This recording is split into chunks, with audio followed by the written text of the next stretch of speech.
Oke, kita mulai. Selamat malam. Perkenalkan, kami dari kelompok 6 akan mempresentasikan hasil audit sistem informasi dengan judul Audit Sistem Informasi Sumber Daya Manusia pada PT JEW Steel Galvanizing Indonesia menggunakan COVID Framework 4.1. Sebelumnya perkenalkan, kami dari kelompok 6 dengan 3 anggota. Yang pertama adalah saya sendiri, Iksan Asidik. Selanjutnya ada Bapak Iwan Setiawan, dan yang ketiga adalah Bapak Andri Stefanus. Baik, selanjutnya kami akan menjelaskan latar belakang. PT JW Steel Galvanizing Indonesia adalah anak perusahaan dari JW Steel Corporation. Jadi PT JSG ini didirikan sebagai perusahaan pertama di Indonesia. JSG didirikan sebagai perusahaan pertama di Indonesia yang memiliki teknologi pembuatan baja tercanggih di dunia. Pabrik baja motor nomor 2 di Jepang. Yang terdapat membuat lembaran baja galvanis berkualitas tinggi untuk mobil. JSG tersendiri ini berlokasi di kawasan MM 2100 Bekasi. Ini berisi satu continuous galvanizing line atau CGL yang kapasitas produksinya adalah 400.000 ton lembar baja galvanis per tahun.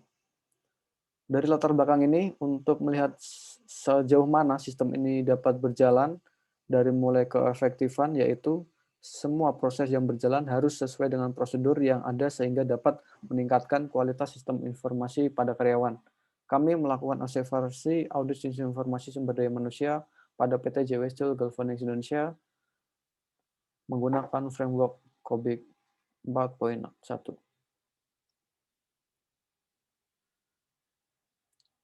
Audit adalah proses sistematik untuk memperoleh data dan mengevaluasi bukti data tersebut secara objektif tentang kegiatan dan kejadian ekonomi, dengan tujuan untuk menetapkan tingkat kesesuaian antara pernyataan-pernyataan tersebut dengan kriteria yang telah ditetapkan, serta menyampaikan hasil-hasilnya kepada pemakai yang berkepentingan.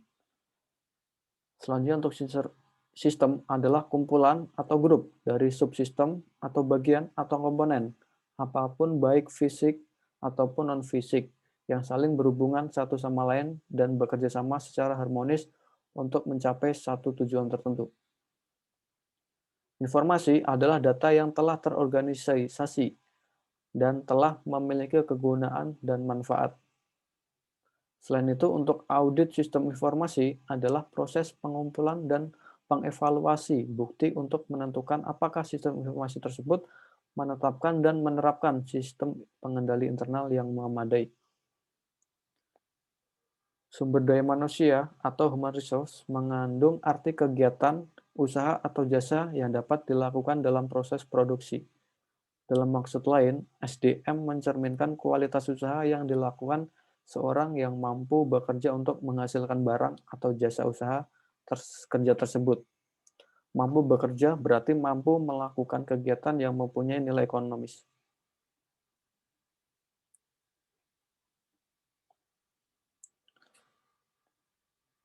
Selanjutnya, untuk COVID ini tersendiri terdiri dari 4 domain utama.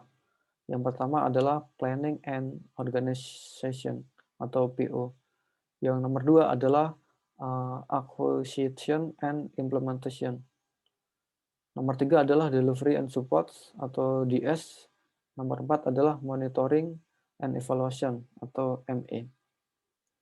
Adapun tingkat kematangan yang digunakan pada COVID merupakan alat yang digunakan untuk mengukur seberapa baik proses pengelolaan TI yang berhubungan dengan kontrol internal IT yang juga berkaitan dengan tujuan bisnis organisasi adalah satu, non-existent. Jadi materinya adalah tidak ada sama sekali proses yang terlihat. Perusahaan belum mau menyadari bahwa ada masalah yang harus dikaji. Nomor 2 adalah initial atau ad hoc. Ada bukti bahwa perusahaan telah menyadari ada masalah yang ada dan harus dikaji, namun belum ada standarisasi. Tetapi ada pendekatan ad hoc yang cenderung diaplikasikan sesuai kasus. Pendekatan manajemen secara umum tidak terstruktur. Selanjutnya nomor 3 adalah repeatable but intuitive. Proses telah dikembangkan pada tahap di mana prosedur yang mirip telah diikuti oleh bermacam-macam orang yang melaksanakan tugas ini. Tidak ada training ataupun komunikasi secara formal tentang prosedur standar dan tanggung jawab jatuh pada individu. Ada ketergantungan yang tinggi pada individu dan sering terjadi error.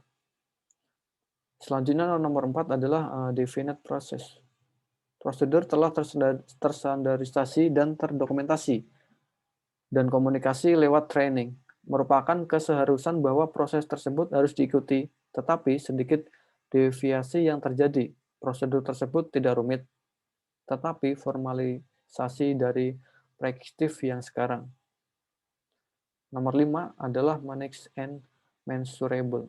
Manajemen memantau dan mengukur kesesuaian dengan prosedur dan mengambil tindakan di mana proses terlihat tidak berjalan efektif. Proses dikembangkan secara berkelanjutan dan memberikan praktis yang baik. Otomasi dan alat bantu digunakan dalam cara yang terbatas dan terpecah-pecah. Yang terakhir adalah optimization. Proses telah dirancang sampai tingkat pelaksanaan yang baik berdasarkan hasil dari pengembangan berkelanjutan dan maturity modeling dengan perusahaan lain. Baik, selanjutnya untuk metode penelitian akan dijelaskan oleh Bapak Andri. Silakan Bapak Andri.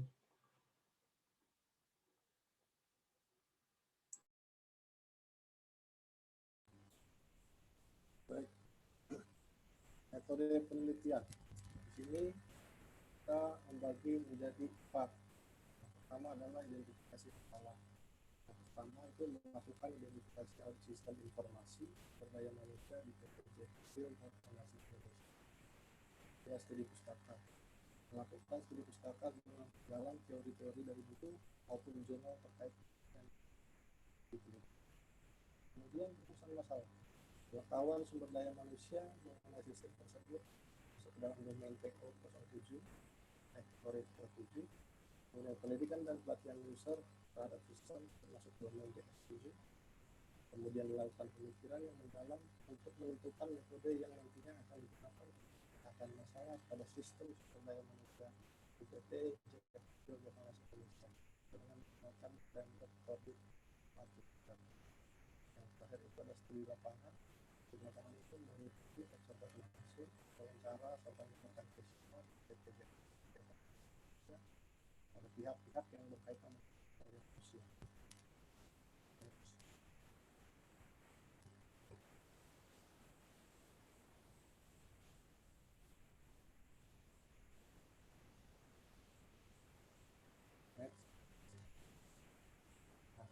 Selanjutnya ini ada metode pengumpulan data dengan melakukan kesempatan ke PPJ. Ada pihak-pihak yang berkaitan dengan yang kenal pengumpulan data dengan menggunakan sumber mengolah data dari hasil dan dapat data pengumpulan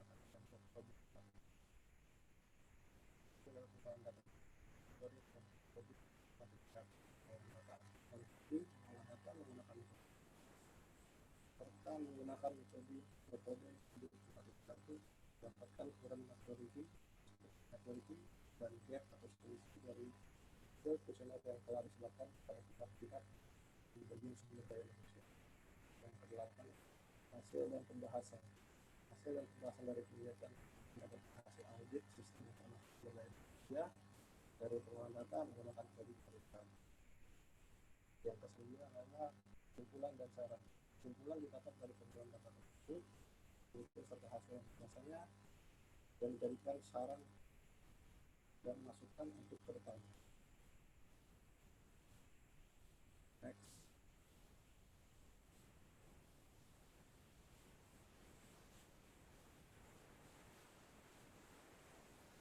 Nah, selanjutnya akan dijelaskan kepada Bapak Ian.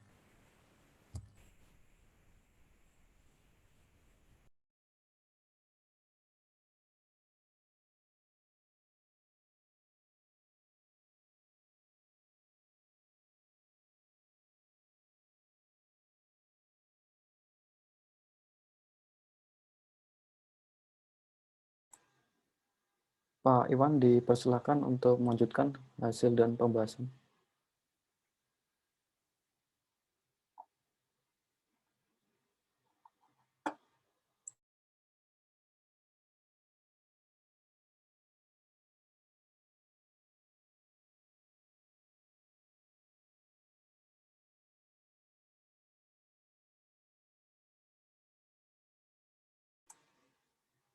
Maaf, Pak Iwan bisa diulangin?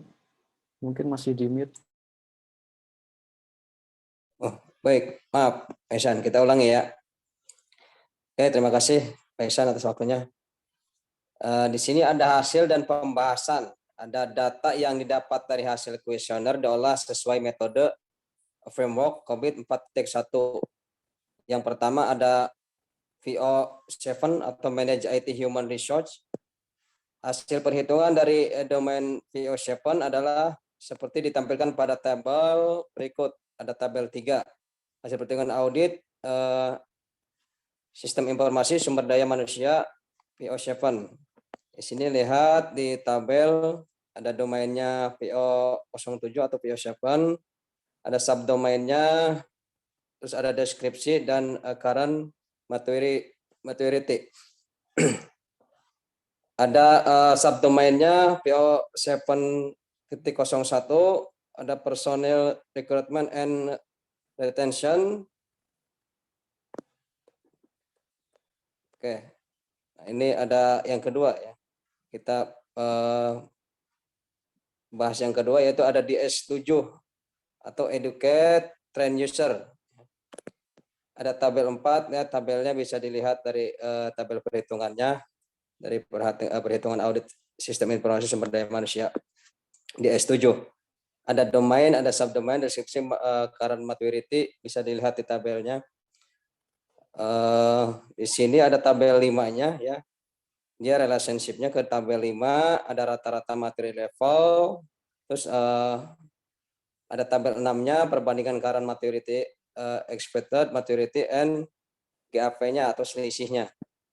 Next, Kang Ihsan.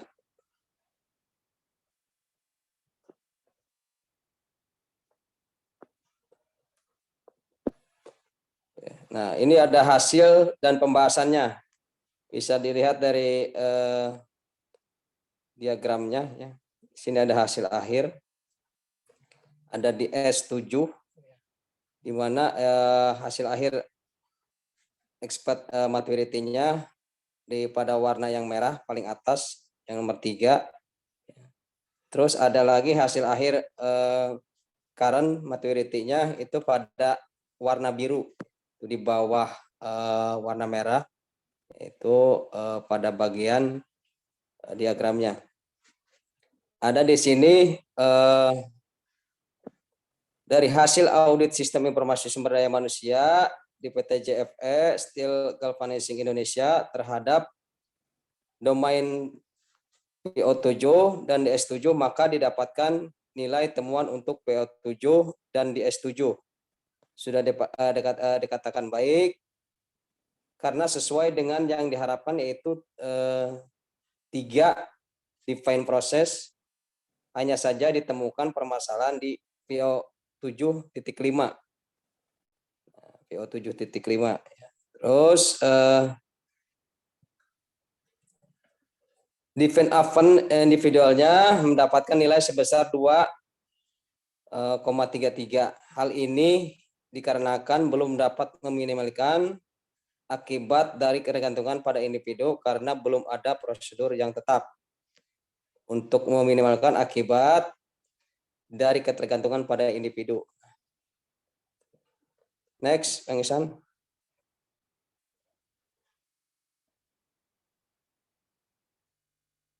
Nah, sebagai penutup, ada kesimpulannya dari hasil tadi, berdasarkan hasil penelitian dapat disimpulkan sebagai berikut.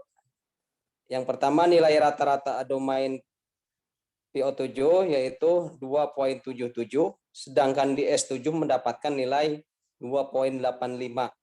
Sehingga rata-rata PO7 dan di S7 sebesar 2,81 pada level 3. Yang kedua, analisis GAP antara rata-rata level saat ini sebesar 0,19. Itu selisihnya, berarti selisihnya 0,19. Saran, kegiatan evaluasi audit sistem informasi dilakukan oleh tiap unit dalam organisasi, yaitu internal audit yang dapat dilakukan secara periodik. Periodik itu berarti berkala ya. 2. Memberikan pelatihan COVID 4.1 bagi karyawan berguna meningkatkan sumber daya manusia. Nah, ini adanya education. Harusnya diadakan education, sarannya itu biar lebih paham tentang apa itu COVID 4.1 ya. Sebagai lebih meningkatkan untuk meningkatkan SDM karyawan. Terima kasih Kang Isan.